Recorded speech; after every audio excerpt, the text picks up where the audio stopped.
మానవీయంగా నేను ముఖ్యమంత్రి గారిని ఒకటే అడుగుతా ఉన్నా, ఉన్నాయి ఒక మా హయాంలో కాదు, స్వాతంత్రం వచ్చినప్పటి నుంచి ఫుట్పాత్ల మీద ఆక్రమణలు జరుగుతూనే ఉన్నాయి. ఎవరుంటారండి ఫుట్పాత్ల మీద? ఫుట్పాత్ల మీద ఓ బజ్జీల బండో, ఓ ఇడ్లీ బండో, ఒక చెప్పుల దుకాణమో టేలానో నడుపుకుంటోళ్ళు ఎవరు? ఏ దిక్కు లేకపోతే సొంతంగా తమ కాళ్ళ మీద తాము నిలబడి నెలకొక 10,000 సంపాదించుకుంటోళ్ళు ఉంటారు. వాళ్లకు నువ్వు తొలగించాలనుకుంటే ఫుట్పాత్ ఆక్రమణలు ఉద్దేశం మంచిదే, కానీ ఏం చేయాలి? ప్రభుత్వం వెండింగ్ జోన్లకు తరలించాలి. వాళ్ళకి ఒక వెండింగ్ జోన్ పెట్టి, మేము చేసినాం ఇదివరకు అయ్యప్ప సొసైటీలో అదే సమస్య ఉంటే వెండింగ్ జోన్ పెట్టి అక్కడ షాపులు కొత్తవి కట్టి వాళ్ళని అక్కడ తరలించి ఆడికెళ్ళి తీసేసింది. మానవీయ కోణం ఉండాలి. వాళ్ళ నగాదంలో రోడ్డు మీద పడేయద్దు. బలిసిన వాళ్ళ కంటే ఇబ్బంది కాదు, కానీ ఇట్లా పేదవాళ్ళకి ఎవరు దిక్కు ఆలోచించాలని కోరుతా ఉన్నా. వెండింగ్ జోన్లు నిర్మాణం చేయండి. ఆక్రమణలు తొలగించే ముందు వెండింగ్ జోన్లు కట్టి వారికి ప్రత్యామ్నాయ పరిష్కారం చూపెట్టి వాళ్ళని తొలగించండి. అదేవిధంగా ఇంకా విచిత్రం, అసలు ఈ ప్రభుత్వంలో కుడి చేయి ఏం చేస్తుందో ఎడమ చేయికి తెలియదు. నిన్నగాక మొన్న చూసిన నేను 3 రోజుల కింద 1,50,00,000 రూపాయలు పెట్టి రిజిస్ట్రేషన్ అవుతుంది. 3.5 రోజుల కింద 3 రోజుల కిందట. 3 రోజుల తర్వాత ఇంకో ప్రభుత్వంలోని ఇంకో శాఖ వచ్చి కూలగొడుతుంది. ఇది అక్రమం అని. అంటే కుడి చేయి ఏం చేస్తుందో ఎడమ చేయికి తెలియదా? రిజిస్ట్రేషన్ శాఖ రిజిస్ట్రేషన్ ఎట్లా చేస్తుంది? 3 రోజుల తర్వాత నీ ఇంకో శాఖ వచ్చి ఎట్లా కూలగొడుతుంది? అది నువ్వు ప్రభుత్వాన్ని నడుపుతున్నావా, సర్కస్ నడుపుతున్నావా? ఒకవేళ నిజంగానే నీకు అవి ఆక్రమణలు అని తెలిస్తే, అది ఎఫ్టీఎల్ అని తెలిస్తే, బఫర్ అని తెలిస్తే ముందు పర్మిషన్ ఇచ్చిన మీద చర్య తీసుకో. కొనుక్కున్నోళ్ళ మీద కాదు. పర్మిషన్ ఎవరిచ్చిండు, ఎట్లిచ్చిండు, తప్పు కాయిదాన్ని ఎవడు గుట్టిచ్చిండు, వాళ్ళ మీద చర్య తీసుకో. దమ్ముంటే ఆ పని చేయి. రెండోది, ఇప్పుడు ఇల్లు కూలగొట్టినావు. 1,50,00,000 మొన్న రిజిస్ట్రేషన్ చేసుకున్నారు. ఇప్పుడు ఇల్లు కూలగొట్టినావు. ఎవడు కడతాడా పైసలు? నష్టపరిహారం ఎవడిస్తాడా కుటుంబానికి? నీ ప్రభుత్వం ఇస్తుందా, బిల్డర్ ఇస్తాడా? ఆ తీసుకున్నాడు మంచినే ఉంటాడు. రిజిస్ట్రేషన్ సొమ్ము నీ ఖజానాలో పడ్డది, నువ్వు మంచినే ఉంటావు. ఇప్పుడు వాళ్ళు రోడ్డు మీద పడ్డారు. ఎవడు బాధ్యుడు? అందుకే మేమందరం కూడా ఇప్పుడు కొద్దిసేపు కూర్చున్నాం, ఆలోచించినాం. తప్పకుండా హైడ్రా బాధితులందరికీ న్యాయపరంగా మేము మా పార్టీ తరఫున మా న్యాయ విభాగం, మా లీగల్ సెల్ అండగా ఉంటుంది. ఎవరికి ఏ ఇబ్బంది ఉన్నా భారత రాష్ట్ర సమితి కేంద్ర కార్యాలయం తెలంగాణ భవన్, బంజారాహిల్స్ రోడ్ నెంబర్ 10-12 మధ్యలో ఉంటుంది. ఆడికి రండి. తప్పకుండా మీకు మా న్యాయ విభాగం అండగా ఉంటుంది. లేదా మీ గౌరవ శాసనసభ్యులు, గౌరవ కార్పొరేటర్లు అందరూ బీఆర్ఎస్లో ఉన్నారు హైదరాబాద్లో, వారిని సంప్రదించండి. తప్పకుండా మీకు న్యాయపరంగా మేము అండగా నిలబడతాం. చట్టాన్ని, న్యాయాన్ని గౌరవించాలని ప్రభుత్వానికి న్యాయస్థానం ద్వారానే చెప్పిస్తామనే మాట కూడా నేను విజ్ఞప్తి చేస్తా ఉన్నాను. ఇంకొక మాట కూడా నేను అడుగుతా ఉన్నా ఈ ముఖ్యమంత్రిని. ఒక ప్రతిపక్షంలో ఉన్నప్పుడు ఒక మాట, ఒక్క ఇల్లు కట్టలేదని మాట్లాడింది. ఆ రోజు డబుల్ బెడ్రూమ్ ఇల్లు. ఆ రోజు మంత్రిగా శ్రీనివాస్ యాదవ్ గారు ఆయన దగ్గరుండి నేను చూపెడతా నువ్వు రా అని చెప్పి ఆనాటి శాసనసభాపక్ష నాయకుడు బట్టి విక్రమార్క గారిని తన కారులో ఎక్కించుకొని వివిధ సైట్లు చూపెట్టి చెప్పిండిగో కట్టిన మేము చూడు అని. ఇవాళ అదే ప్రభుత్వం మేము కట్టిన ఇండ్లు ఇవాళ అదే ఇండ్లను మూసీలో ఇంకొకడ ఇస్తా అంటున్నది. మేము ఒక్కటే అడుగుతా ఉన్నాం, మీరు కేవలం మీద కాగితాలు ఇచ్చి తప్పించుకుంటామంటే కుదరదు. తాళాలు ఇవ్వండి, గృహప్రవేశాలు చేయించండి, తర్వాతనే వాళ్ళని తొలగించండి, లేకపోతే ఒప్పుకోం. ఎందుకంటే ఇది పద్ధతి కాదు. వాళ్ళని రోడ్డు మీద పాడేస్తాం. కట్టిన ఇల్లు రెడీగా ఉన్నాయి కదా, ఒక కొల్లూరులో 16,000 ఇల్లు రెడీగా ఉన్నాయి. మేమే కట్టినాం. మీకు వడ్డిచ్చిన పల్లెంలో బ్రహ్మాండంగా పంచపక్ష ప్రమాణాలు పెట్టి నీ చేతిలో పెట్టినాం. చేతనైతే వాళ్ళ గృహప్రవేశాలు దగ్గరుండి మీ అధికారులతో చేయించు. అంతేగాని అమానవీయంగా మళ్ళొక్క అమ్మాయి పుస్తకాలు తీసుకుంటా అంటే నూకి పారేసుడు, ఇంకో ప్రెగ్నెంట్ లేడీ నేను సామాన్లు తెచ్చుకుంటా అంటే నూకి పారేసుడు, మీ ప్రభుత్వమే రిజిస్ట్రేషన్ చేసుడు, మీ ప్రభుత్వమే కూలగొట్టుడు, ఈ చిల్లర పనులు బంద్ చేయమని చెప్పి ముఖ్యమంత్రికి నేను విజ్ఞప్తి చేస్తా ఉన్నా.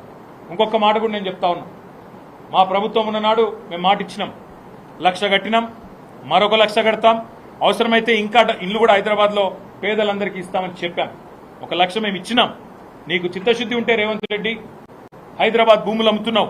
ఇప్పుడే తెలిసింది మా కుక్కట్పల్లిలో కూడా హెచ్ఎండిఏ భూముల మీద కన్నేసినాడు, తొందరలో అమ్ముతాడని తెలిసింది. నీకు చిత్తశుద్ధి ఉంటే ఇక్కడి భూముల అమ్మకాల ద్వారా వచ్చే పైసలు ఇక్కడే ఖర్చు పెట్టాలి. తప్పకుండా హైదరాబాద్లోని పేదలకు ఇండ్లు ఇవ్వాలి. ఇక్కడ 1000 ఎకరాల అమ్మకానికి పెడుతున్నామని తెలిసింది. తప్పకుండా ఆ పైసలు ఇక్కడే పెట్టి ఇక్కడ ఉండే హైదరాబాద్లో ఉండే పేదలు కోకొల్లలుగా ఉన్నారు. దాదాపు 7 లక్షల దరఖాస్తులు మాకే వచ్చినాయి. అలా అన్ని తీస్తే కూడా మీకు తప్పకుండా కనీసం ఒక 3-4 లక్షల మంది అర్హులు వెళ్తారు. వాళ్ళకి ఇండ్లు ఇవ్వాలని చెప్పి మేము డిమాండ్ చేస్తా ఉన్నాం.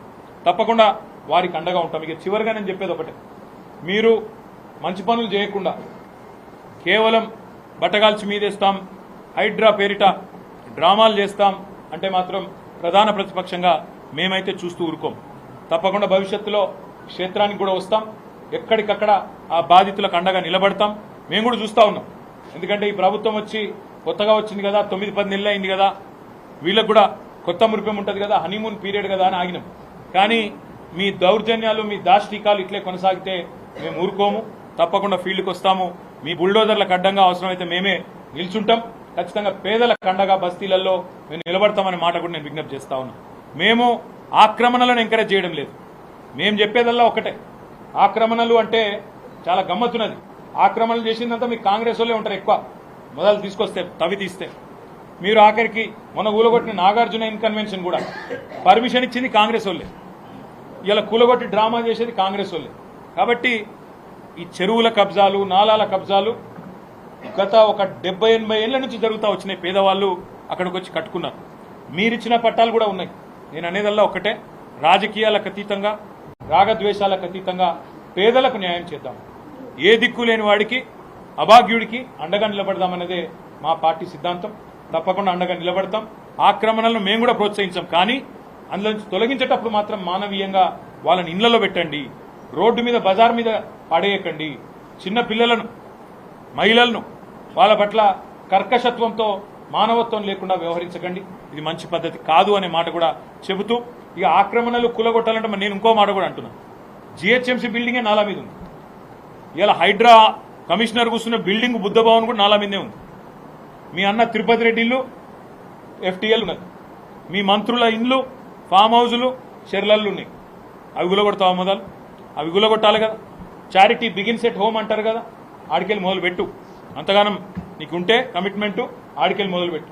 జిహెచ్ఎంసీ ఆఫీసు, బుద్ధ భవను, మీ అన్నది ఇల్లు, మీ మంత్రుల ఇండ్లు, మీ ఎమ్మెల్సీ పట్నం మహేందర్ రెడ్డి ఇల్లు, ఇవన్నీ కూడా మొదలు కులగొట్టి నీ చిత్తశుద్ధి రుజువు చేసుకొని పేదవాళ్ళ మీద నీ ప్రతాపం చూపెట్టు తప్ప ఇష్టం వచ్చినట్టు చేస్తా అంటే ఊరుకోమనే మాట కూడా మళ్ళొకసారి చెబుతూ, ఈ సందర్శనలు ఇది మొదటిది మాత్రమే. హైదరాబాద్లో అటు అంబర్పేటకు పోతాం. ఇప్పుడు మా మర్రి రాజశేఖర రెడ్డి గారు కూడా మల్కాజ్గిరికి ఆహ్వానించారు, అక్కడ కూడా పోతాం. అదేవిధంగా మా కుత్బుల్లాపూర్ ఎమ్మెల్యే గారు, ఎమ్మెల్సీ రాజు గారు, వివేక్ గారు ఇద్దరు కూడా ఆహ్వానించారు, అక్కడ కూడా పోతాము. ఎక్కడెక్కడైతే మా ప్రభుత్వంలో ఈ ఎస్టీపీల కార్యక్రమం తీసుకున్నాము అక్కడ అన్నిటికి కూడా పోతాం. చివరిగా నేను చెప్పేది, మూసీ విషయంలో కూడా మేము అన్ని గమనిస్తా ఉన్నాం, మీ మాటలు చూస్తా ఉన్నాం. మరి మొత్తం ఎస్టీపీలు మేము కట్టేసినాం. ఇప్పుడు ఎస్టీపీలా నువ్వు కొత్తగా కట్టేది లేదు. మరి ఎందుకు ఒకసారి 50,000 కోట్లని, ఇంకోసారి 70,000 కోట్లని జూపల్లి కృష్ణారావు, ఇంకోసారి 150,000 కోట్లని మళ్ళా ముఖ్యమంత్రి రకరకాల మాటలు చెప్తున్నారు. అసలు ఇప్పటివరకు డిపిఆర్ అయిందా? అసలు ఒక డీటెయిల్ ప్రాజెక్ట్ రిపోర్ట్ తయారైందా? అందులో ఏమున్నది అసలు ఏందో ఎవరికి తెలియదు. అందుకే నేను అనేదల్లా మీ యొక్క మూసీ పేరిట జరుగుతున్న భాగోతాన్ని కూడా మేము గమనిస్తున్నాం, ప్రజలు కూడా గమనిస్తున్నారు. ఇలా మూసీలో వీళ్ళని తీసేస్తా, వాళ్ళని తీసేస్తా అంటే కాదు, మొదలు వాళ్ళకు తాళాలి, ఇళ్లకు పంపి, దగ్గరుండి గృహ ప్రవేశాలు చేయించు, అటెన్కా నువ్వు తొలగిస్తా అంటే కూడా వాళ్ళకి అవసరమైతే న్యాయపరంగా, చట్టం పరంగా వాళ్ళకి ఇవ్వాల్సిన పైసలు నిర్వాసితులకు ఇచ్చినాకనే తొలగించాలి తప్ప నా ఇష్టం ఉన్నట్టు చేస్తా అంటే మాత్రం తప్పకుండా న్యాయస్థానాన్ని ఆశ్రయిస్తాం. మేము కూడా క్షేత్రానికి కూడా వస్తామనే మాట మళ్ళొకసారి చెప్తూ, మూసీ భాగోతాన్ని కూడా గమనిస్తున్నాం. అందులోని అవినీతి ఆలోచనలు కూడా అన్ని కూడా చూస్తున్నాము. సరైన సమయంలో బయట పెడతామని చెప్పి కూడా తెలియజేస్తూ, మీ అందరికీ ఇవాళ వర్షంలో కూడా పాల్గొన్నందుకు మీ అందరికీ కూడా ధన్యవాదాలు. నమస్కారం. Thank you.